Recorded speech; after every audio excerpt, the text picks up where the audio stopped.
the way that I always explain this is that data is all about finding trends. You find some sort of consistency, some sort of pattern that can be repeated, right? It is in a sense, the Burger King logic. So McDonald's spends millions of dollars to figure out what corner to be on. Burger King opens up across the street, right?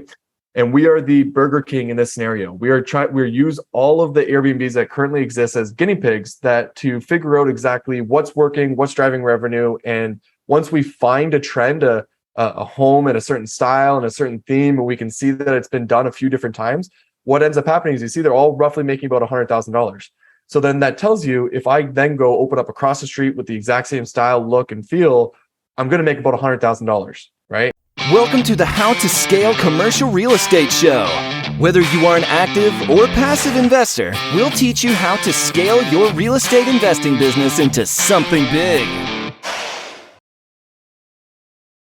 John Bianchi built and sold an Airbnb business, and during that time, he learned how to analyze Airbnb data so well that he's been able to build a consulting service based upon it. John, welcome to the show.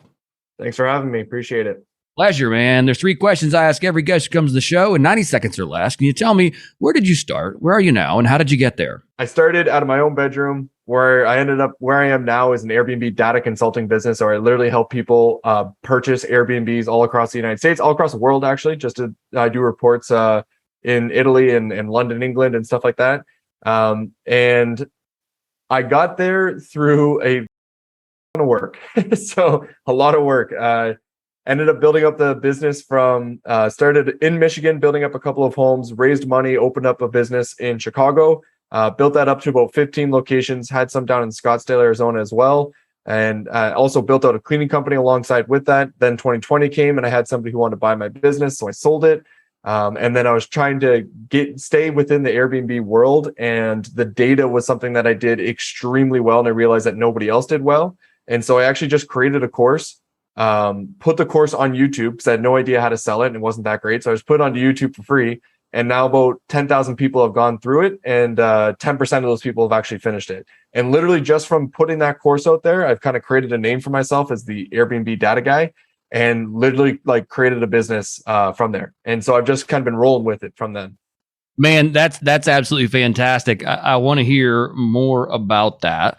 You know, everybody knows the trends inside of Airbnb. And the reason I think you and I are talking on this show is because I see personally Airbnb as a scalable business. And that's the name of the show, How to Scale Commercial Real Estate. Yes, Airbnb is typically in the single family sector, but let's talk about a trend maybe that we're seeing before we get into the data side. So that way we have some kind of supporting evidence or things to apply the data to. What are some trends we're seeing in the Airbnb world right now that, just talk to us about that. I hear there's some interesting things going on. COVID is one of the most interesting things that has happened to the Airbnb world. Like, it literally shook up everything that was happening. Before, it was just very, very typical. You know, you get your single family home, you rent it out, and you go to the main areas that you could think of, right? So you got all your major cities. The biggest ones are obviously Nashville, Tennessee, because they were like a town, but also had a bunch of tourism from bachelor parties, stuff like that, right? Then COVID hit, and COVID kind of changed everything. It stopped everything, but also moved everybody out of the cities into these remote areas. And so what ended up happening was you saw these areas like Poconos just outside of Philadelphia and New York. The Smoky Mountains just like absolutely blew up. All these different spots. You could just go on and on about these different spots. We're just seeing insane revenue because everyone in America wasn't traveling internationally. They're all just staying local. Right. And so there became all of these hotspots. Like, you could literally buy a home in Poconos for $300,000 and it would make $150,000 in a year. Right. It's insane. So now though, Airbnb actually so a couple things have happened. First, we're going into a recession. And so people are slowing down. People are traveling internationally now. So there's not as much people traveling around, going to these local spots anymore. And Airbnb actually made major changes to their platform, which changes the way that people search for properties. They're no longer just typing in a location that they want to go to. They're actually typing the amenities that they want, right? Like, I want lakefront. I want a lot of space. I want a view. Like, that's the way that people search for properties now. So they're not going to specific destinations. So the combination of all of that literally shifted the entire trend of Airbnb within the past 2 months. So places like the Poconos that were just absolutely killing it are sort of falling apart or softening. And so, I work for an investment fund right now, and every single time they were looking to go into a market, we're looking to see is this market softening, right? Has too many people gone in there? Has the revenue dropped year over year, even though there's more supply? And so, with all of that being said, it's really hard to say what the exact trend is going to be in the next year because everyone is going international. These ones are softening, and we might be going into a recession. So there's like a couple of different factors we've got to consider, right? The way that I keep thinking about it is what's the stuff that's never going anywhere that people are going to keep going to that you can build a 10-year business, 20-year business off of, right? The easiest ones without a doubt are national parks, right? National parks, people are going to keep going to those.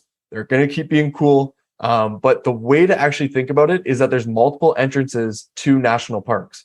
So as an example, Gatlinburg is like the main area to get into the Smokies. But on the other side of the Smokies is Bryson City, which is like this tiny little spot, which apparently is now doing even better, but you can also access the Smokies that way. It's just not as common.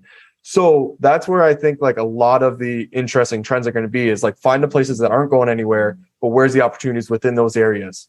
And like one last thing to add to that is even airlines have created one-way flights to the second entrances of national parks. So like the second tier entrances, like because there's a lot less business travel because of Zoom, they're now trying to figure out other ways that they can fly people around, and one-way flights to these sort of second tier cities that also enter national parks is happening as well. And that's just going to push more people to those areas.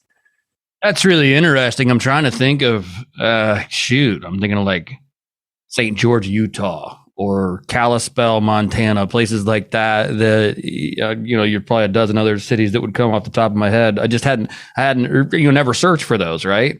Never. Like if you're going to a national park, but yet you're telling me that those are cities now that we should probably start looking for flights into.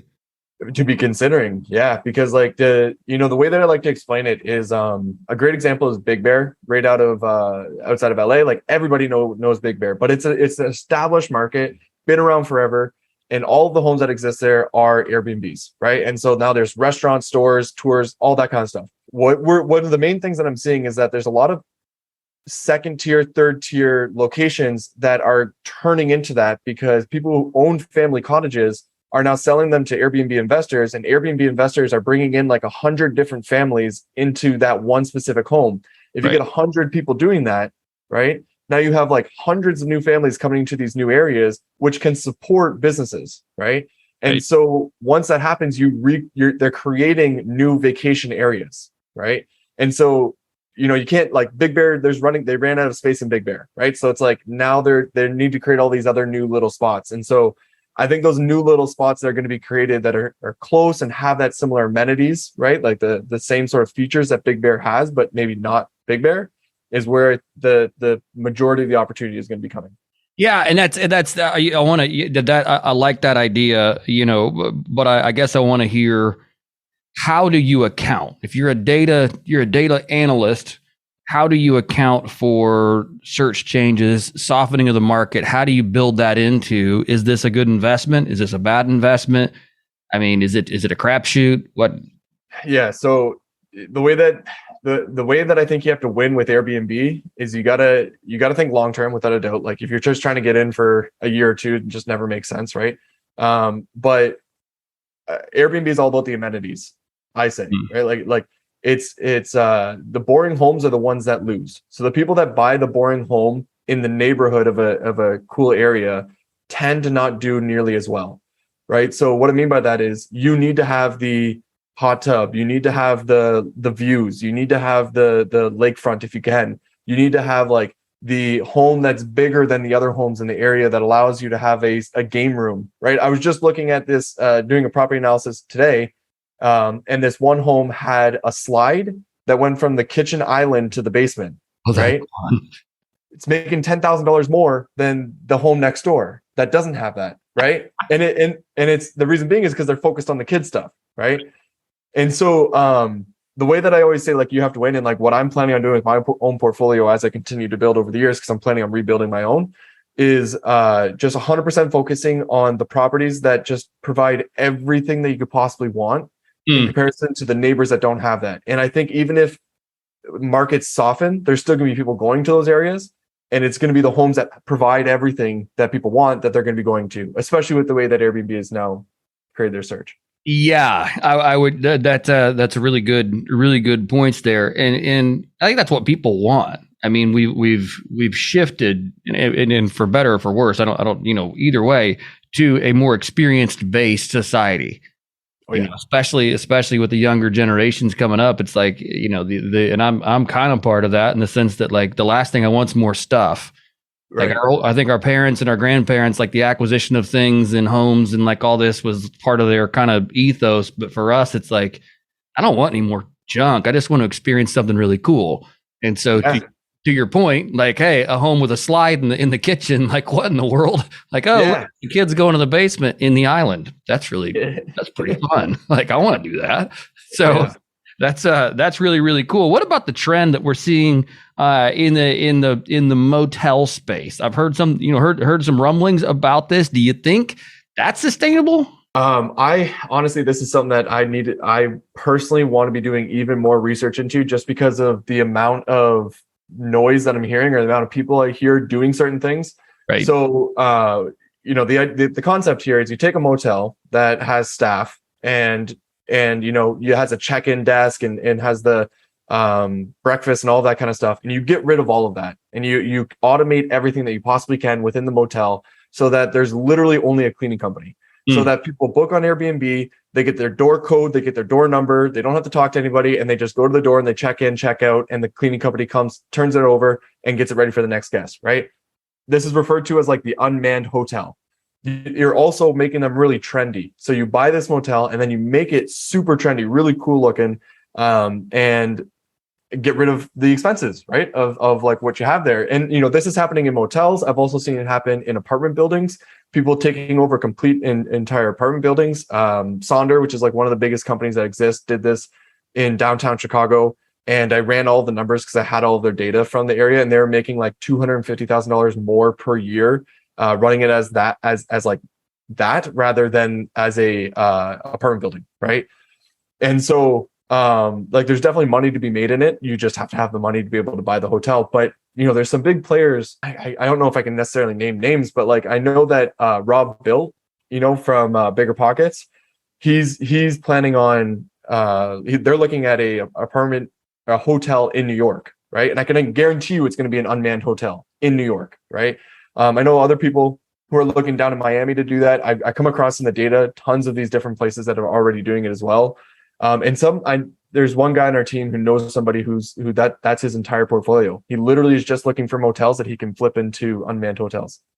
Right. So, yeah. And again, it goes back to, I think you said, the experience based, this maybe isn't necessarily a roadside motel that is, just servicing the local construction crew that's coming through, though that might be part of it. It is, probably again, making them really, really interesting places to go and stay, and yet cutting so much of the expense. Like you said, the breakfast probably nobody wanted anyway. And the front desk staff, the check-in, just the inefficiency there behind that. And we're certainly seeing that even in the RV resort space. I mean, adding, a lot of these places we buy have cabins. They might even have a 10 or 20 room motel, and that's 100% the model we're taking, which is like, oh, wait, we can completely get rid of the front desk. This makes all the sense in the world. Yeah, and that's another area that I'd love to talk about even a little bit more, because that's a super trendy. I don't know if it's necessarily trendy, like it's going away, right, but people are amping up their game when it comes to these RV parks and unique stay parks, let's call them, right? Yep. There's one out of Yosemite that is just absolutely amazing. Like it's one of the coolest places. I want to own it. Like I just want it. It's so cool. But it's creating this experience that you're not going to get anywhere else, right? Like you can book a motel or you can book an Airstream and have like the really cool area that you're going to be staying. And it's, it's going to cost double, but you're going to want to pay for it because it's also the experience, right? Right. Yep. Yeah. That's it, man. That's it. I want to get into really the heart of this discussion, which is the data that you're pulling. You're a data analyst. I want to hear what data you're pulling, how you're synthesizing it and turning it into a meaningful, something meaningful that you can then make decisions based off of. Can you walk us through that? Yeah. So AirDNA is the site that I use for Airbnb data. It's the number one Airbnb site or Airbnb data site without a doubt. There's some other players out there, but I've honed my skills within AirDNA. Now, the way that I always explain this is that data is all about finding trends. You find some sort of consistency, some sort of pattern that can be repeated, right? It is in a sense, the Burger King logic. So McDonald's spends millions of dollars to figure out what corner to be on. Burger King opens up across the street, right? And we are the Burger King in this scenario. We use all of the Airbnbs that currently exist as guinea pigs to figure out exactly what's working, what's driving revenue. And once we find a trend, a home in a certain style and a certain theme, and we can see that it's been done a few different times, what ends up happening is you see they're all roughly making about $100,000. So then that tells you if I then go open up across the street with the exact same style, look, and feel, I'm going to make about $100,000, right? It's the same idea as comping in the, comping a long-term rental. Like you're seeing, okay, you got 2 bedrooms, 2 bath, but there's more to it, right? It's like, how did they design it? What amenities did they have? What kind of views do they have? Different things along those lines. So the way that to kind of bring this back is that when you're going through the data, you have to find the trend, you have to find the consistency. So I have a course on YouTube for free that teaches you how to take AirDNA data and extract it. So pull that information out, plug it into a spreadsheet, and do that in a way that allows you to see how much do the 4 bedrooms make within this specific area of the city. And is there a difference between those 4 bedrooms and the next neighborhood over, right? And you'll be able to see this because there'll be enough, depending on where you are, there'll be enough data to be able to see that sort of trend, right? And so some examples here is like I had a bunch of 4 bedrooms in Chicago. The closer you were to the city, the more money you would make. The further the next neighborhood over would be $10,000 less. The next neighborhood, $10,000 less, right? You just kept dropping by 10,000 sort of the further out you went. But super consistent trend. So you knew whenever you were going to rent a home or whatever, in the next neighborhood, you had to account for that $10,000 difference and making sure that you were getting it for less than you were in the other neighborhoods, right? And so like the idea is you're looking for some sort of pattern, some sort of consistency where you can literally just replicate that.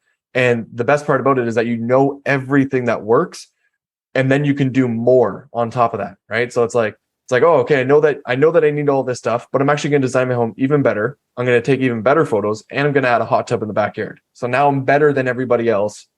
And so I should be able to outperform these people. And I'm actually going to be taking the reservations from them to allow me to hit that $100,000. Is there an algorithm that you use when figuring out what an amenity might be worth? I don't have an exact algorithm. So that's literally one of the hardest things to figure out. And the reason being is because you have so many different little factors. Like there's some listings that will be like great, amazing photos, really well designed, super professional, but it's not a luxury property. And then you have like a really bad listing, bad photos, but it's a luxury property, and they do the exact same. You know what I mean?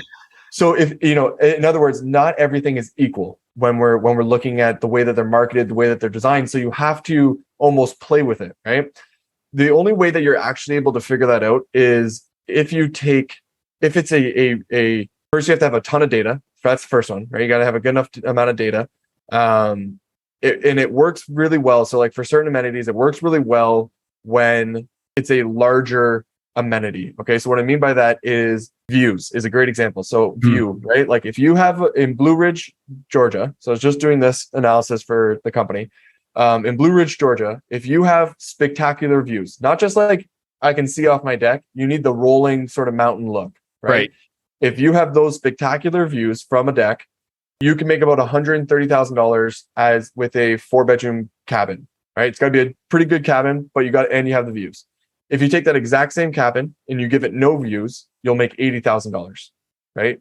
That's just like very, very clear consistency in the data that's the difference between the views and no views, right? So $50,000 a year in gross income, no view, right? 100%. Like that's not made up. That's not a guess. I've gone through the data like very thoroughly, right? Right. And so anyways, that's an amenity that's really clean and easy to be able to see the difference, because you can, the homes are made fairly similar there, and then some homes will just be like they're just in the middle of a bush, which is awesome, but some have the views, which is $50,000 better, right?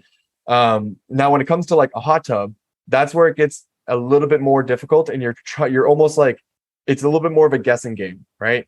So the way that I think about this is, in the long run of things, by adding in those hot tubs and adding in a game room and a pool table, all that's doing is sort of securing your bet, right? You're securing your bet in the sense that, like, I'm going to be better than these people. I'm giving more. I'm offering more. And so I should be able to get more, right? Right. So it is difficult to put an exact dollar number on the smaller stuff. One, I think that amenities like that, I like what you put there, it's calling it securing your bet. I also think about amenities as being regional. Like if I'm going to Breckenridge, Colorado, and it's January, I'm not looking at listings without a hot tub. If I'm going to Destin, Florida, and it's July, I don't give a rip about the hot tub. Like the last thing I want is a hot tub. So it's like, it is regional as well. So I'm sure there's a bit of art in figuring that out. But I think the really big thing you gave us here was that, one, you got your course on YouTube where we can make meaningful inferences from the trends we're finding in the data. So I think that's really cool, and something that I'm probably going to go watch as well, because I think it's just very fascinating. So thank you for putting that together for us, and also just the idea of making those amenities where it's like you will rise to the top, even if it's maybe getting the same return or the same rent as everybody else. At least it puts you at the front of the pack. So those are very, very interesting things. John, this has been awesome. I can't believe our time is up here. We've covered so much. We talked about everything from using data in a meaningful way. We've talked about the trends that we're seeing in the markets. We've talked about softening of the markets, how we're seeing some unique opportunities in some tertiary and markets we've probably never even heard of. What'd you call it? Bryson City?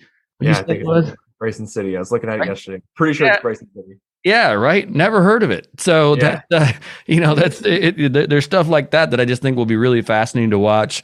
As we potentially may go into a recession, and then as international travel expands, like how does this market evolve? But certainly appreciate you staying in front of it and sharing with us your insight here today. If our listeners want to get in touch with you or learn more about you, what is the best way to do that? Best way is to email me. So hello@pointanalytics.co. You can email me at that email, and I like to talk to everybody and kind of give them a free consulting call to help them understand, exactly what they should be looking for. So if you do email me, we can hop on a 15-minute call. We'll go through your situation and try and figure out exactly if my consulting business can be of use to what you're trying to do. Otherwise, it's just going to give you free advice. So hello@pointanalytics.co. Awesome. John, thank you again for coming on today. It was a blast. Certainly appreciate it. Yeah, thanks for having me, man.